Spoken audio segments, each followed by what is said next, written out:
Welcome to Mastering Sales. Today, I'm super excited. I actually tried today. That sounds really bad. I actually put a lot of thought into what can I say that maybe they haven't heard me say before that's a little different.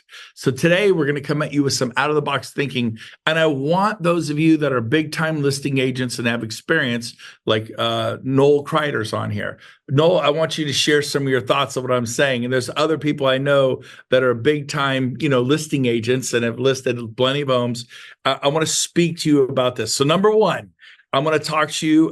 If you're fortunate to get a listing and it's vacant or occupied, a lot of the homeowners, well, it's 112 degrees, it's hot. So they have all the drapes drawn. The house is maybe set at 73 because they want to save money. You got to drop that thing down to 68. You got to open the drapes, and have all the blinds just right, not some of them at different angles.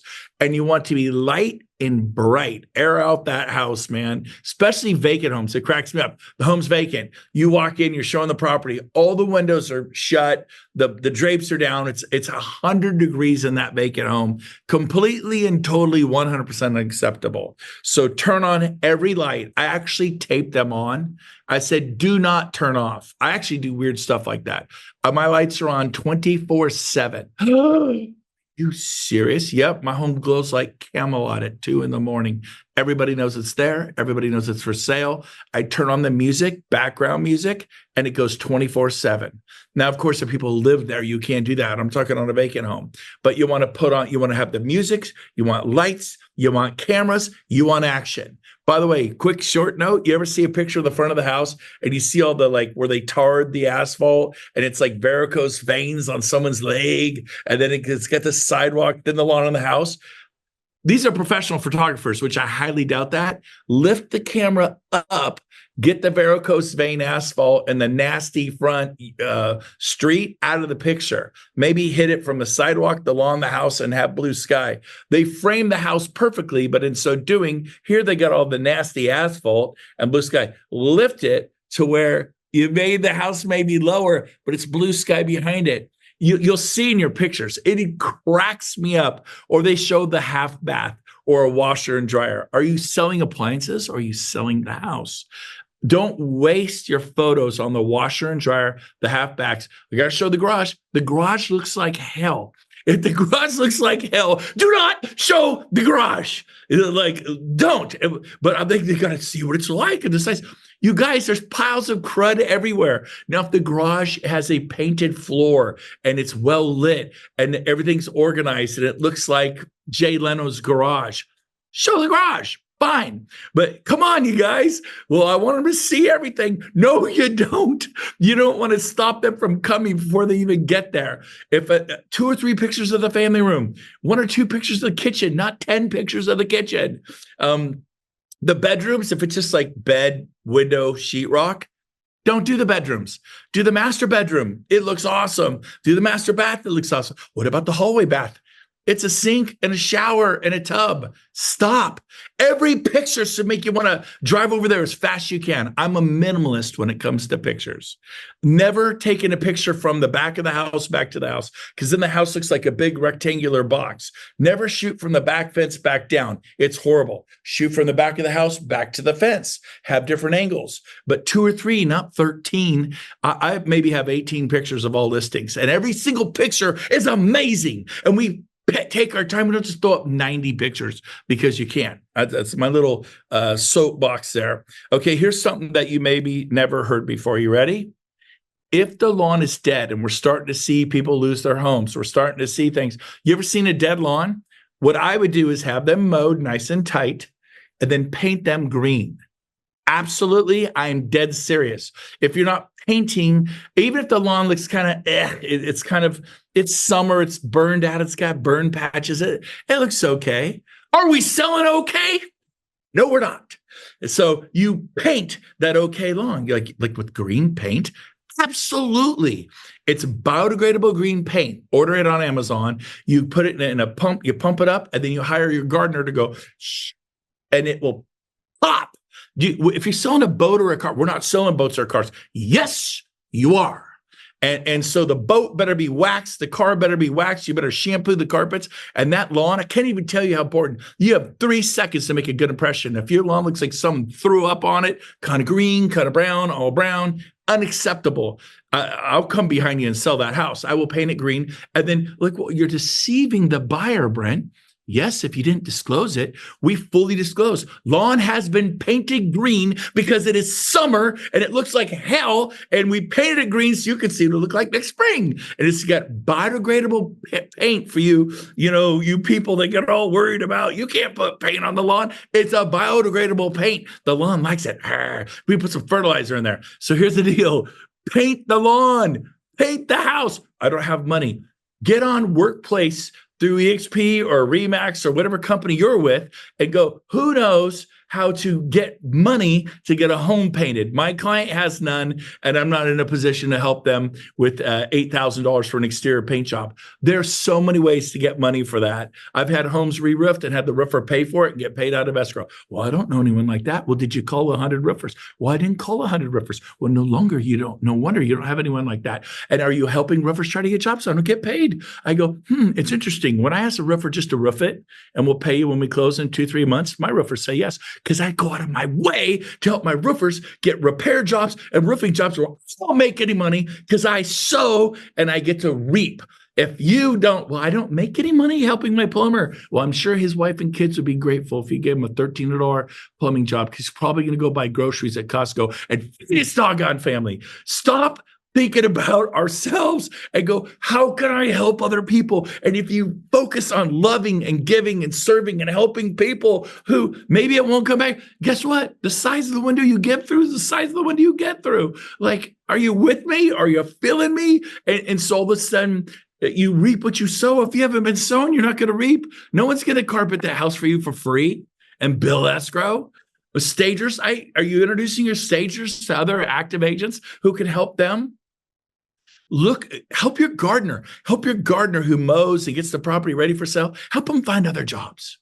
And guess what? All of a sudden people will call you and go, hey, I've got this, I've got that, and things will come your way. Go, wow, this is interesting. Yeah, I don't believe in karma or the universe or anything like that, but I do believe that the more you give, the better life is. It is better to give than to receive. And it's just. I know some like, yeah, that's karma. That's the universe. Well, I don't believe that. I believe it's God blessing you. So you believe what you want. Okay, what is bark? Here's my question for you today. What is bark? Someone unmute yourself. Tell me what bark is. Like bark you put in the flower beds. Does anyone want to take a crack at it? What is bark to a listing? Nobody wants to sell because I'm totally crazy today. I had too much Pete's coffee and tea. I just better curb appeal. Bark is curb appeal. I like that. Who said it's that? Jennifer? Money. Good job. So she's on it. It's sizzle with the sale. When you put bark in the flower beds, the house pops. It is sizzle with the sale. It's like waxing your car. You wash your car, okay. Then you wax it, hand wax it. But it's like, and you armor all the tires. Whoop, that baby looks good. What are you selling? Man, you put your best, you have 3 seconds. They're looking online, I'll pass on the house. 3 seconds. The picture is vital. Stop showing the asphalt, show the house. Make sure the lawn is green. Now, you ever seen bushes? Someone's been there 25, 30 years. They were 3 feet off the ground, but 25, 30 years later, they go all the way up and touch the rain gutters, sometimes shooting above. Like if I was the ridge line, they even shoot above the ridge line.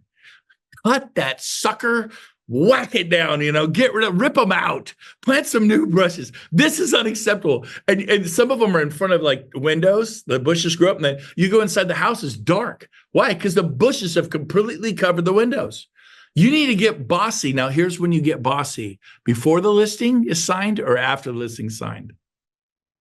Anybody know? Oh, David Mills mimicked after. Very smart man. I've come after people who says, Oh my gosh, the color of that wall in your living room. What were you thinking? And then the wife's like, I love that color. And that has been my number one color my whole life. And how dare that Sotheby's agent, that EXP agent, that Remax agent, how dare them tell me? I've had them be so offended. And I just got the listing because they give it to anyone over he or she. So they always go, what do you think of this? I go, well, I'm going to take it all in and I'll get back to you. I actually don't offer a lot of advice because you may say something like, oh, I've seen this. He thinks I need to remodel my kitchen.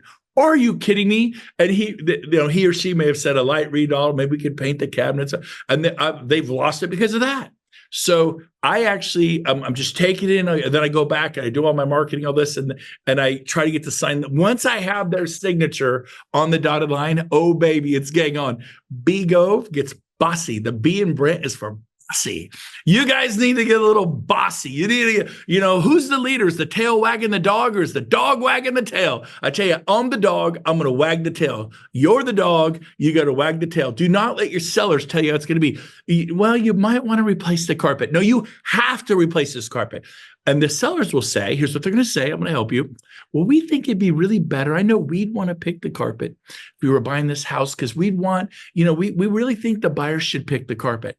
Well, that's great. But is this what you do for a living? I can tell you right now, my partner's Brent Gove. He sold over 5,000 homes. Use my credibility, my partner, we think that we are definitely going to pick a neutral color, and it'll increase the likelihood of the price about like massively. Like I personally think it will add.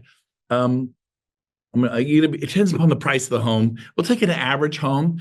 I think it could add easily $10,000 to $20,000 to the sales price. Just by putting $5,000, $6,000, $7,000 worth of carpet in, it could add 10 to 20,000. Well, that's not that big of a return. Maybe 25, but here's the deal. The opposite, if you don't replace it, it's not going to sell. And then you have to lower it maybe 10 or 20,000. So instead of getting 10 or 20 more, it goes down 10 or 20. Now you're looking to a $20,000 to a $40,000 difference because you wanted the buyer to pick it and you left in the nasty, stinky, like there's a reason you want to replace it. And like, well, we don't have the money. Again, you guys put on your fix-it hat. Oh, I reached out to some of my friends at EXP. We do it on Workplace. At Remax, they got whatever they have. Everyone has a system. And you go, hey, who knows how I can get money to help sellers recarpet their house? Who knows how I get money to help sellers re-roof their house or to put all new windows in because they're foggy and they're watery and they look terrible? Do not leave that. You cannot leave that.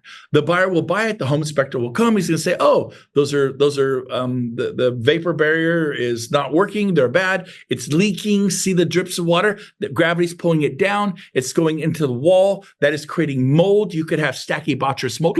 Stachybotrys mode. Oh my God! Everyone put on spacesuits, and then now we're gonna tell. Oh, it's got stachybotrys, and all of a sudden they want to pay you. They want to cancel the sale. Then you could even lower the price $50,000.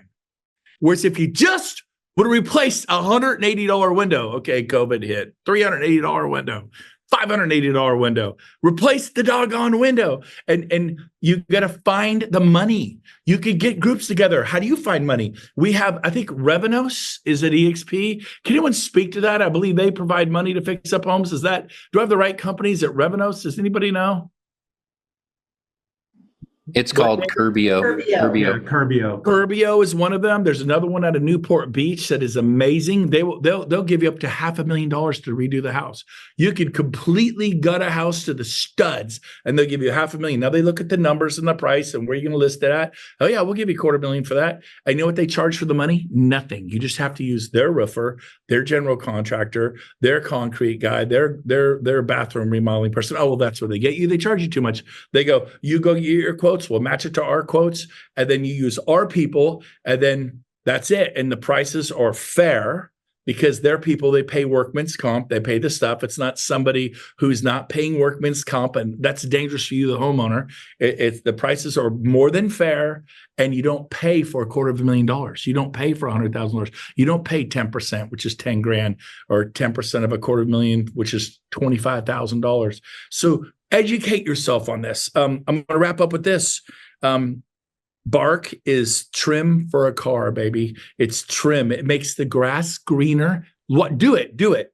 It's cheap. It's very inexpensive. Just do it in the front of the house if you have to. It makes the grass greener and the hedges and the plants greener. It makes everything pop. Bark is critical. Absolutely critical. I can't even tell you how important bark is to every home sale. You walk up to a home that's been freshly barked, it looks like the whole thing just got landscaped. It's like, wow. Underneath that bark is a bunch of weeds that you sprayed Roundup on and it's hopefully dying and will never grow up through the bark, right? But I'm just telling you, trim the hedges. Let me see. Can't paint the house and you can't find the money, paint the front of the house. Paint just the front of the house. Paint the front of the house. If it's really a siege and you just can't money, just like how much for the front of the house? Well, the whole house is $6,000. How much for the front? If you're really in a pickle, we could probably do it for $1,400. Good. You're hired. $1,400. Paint the front of my house. It's like for you men, you're on your first date with the woman of your dreams. You just show up unshaven, or you shave, you look good, you put on your favorite shirt, little Ralph Lauren polo, cologne, and it's same thing with you ladies. You got your dream, the Prince Charming, and you show up, or you do your hair and your makeup and this. You're like, are you really comparing home sales to this? Yes, I am. Everybody decides that. Oh man, my group, people are looking at me through the window here. It's crazy. I'm at my office. Okay, so yes. But final thing. We'll let you go. Okay, I told you 10 minutes. I went a little over. My apologies. 14 minutes over, or 14 minutes total. You ready? Some of you have, and we've all seen it, the rattiest for sale sign I've ever seen in the history of the planet. It is nasty looking, and you're not even paying attention. You call the sign company, puts it up, takes it down. If your sign, it's a reflection of you. If people walk out to your car and they look and they see a bunch of Pete's Coffee, and they see wrappers from, you got the sausage bacon sandwich and McDonald's drive-through and pizza boxes and all the other stuff, it reflects on you. Your car should be clean, baby, inside and out. It is a reflection of how you handle your life. And you know what? The for sale sign, if it's nasty, order a new one by Signs by Tomorrow. You can get it for $45, whatever it is. They'll have it done tomorrow. And you go take down that old piece of junk, burn it, and put up a nice something that makes the neighbors want to call you instead of this all nicked up, scratched up kind of. And I share this from experience. I pulled up some listings and I'm like, where did the sign guy find that one? He dug that out of the archives, and I'm guilty of it too. But when I see stuff, I take action. And when I see a pile of debris 4 homes down, I call my son, get a buddy with a truck, pay them $100, go pick up that debris, pick it up, haul it off. Well, the city comes once a month to get it out of here now. The neighbor's house, the lawn's this tall. I go knock on the door. Hey, Brent Gove here. I'm selling your neighbor's house. I want to put my best foot forward. Obviously, your lawn's a little higher. Can my son with his friend come mow your lawn? Our gift to you. It's going to help your neighbor out. Free lawn mowing. What do you say? Tell me no. Good luck. And so you guys, you knock on the neighbors' homes and fix up their house, because I do. And there's a reason I sold a lot of real estate, man. Look around. I've taken newspapers. I've seen 10 newspapers on the roof above the porch of the neighbor's house next door. I go, is it cool if I put a ladder up and use kind of a broom and pull those papers off your roof? They go, oh yeah, yes, I kind of been meaning to do that. Yeah, you were never going to do it. Those papers are actually absorbing into your roof, but I get the papers off the roof. Like, where do you sell scroungy, horrible areas? No, but I want you to think. Lights, camera, action, open the blinds, turn on the lights, put the music on, stage the house. I forgot to say that. That's the final thing then. I promise. I know I said the final thing. I say that a few times, like a Baptist preacher. Anyway, so here's the deal. Stage the house. I don't have the money. Find the money. I would call stagers. I found a stager staging special for $1,600. They do the family room, the kitchen, and master bedroom. That's it. And some doilies in the bathrooms. Make a little hanging towels, make it kind of look pretty in the bathrooms. Kitchen table, the settings, family room, like a model home, and the master bedroom. That's it. All day, every day, $1,600 a house. And then when we close, they get paid. Don't even have to put the money out. But I called a lot of stagers to find that. They're like, I'll do it. and I'm just staging homes like crazy. Staged homes sell 10 times faster and for more money. End of discussion. Anyone who puts a vacant home on the market, and some of you have that right now,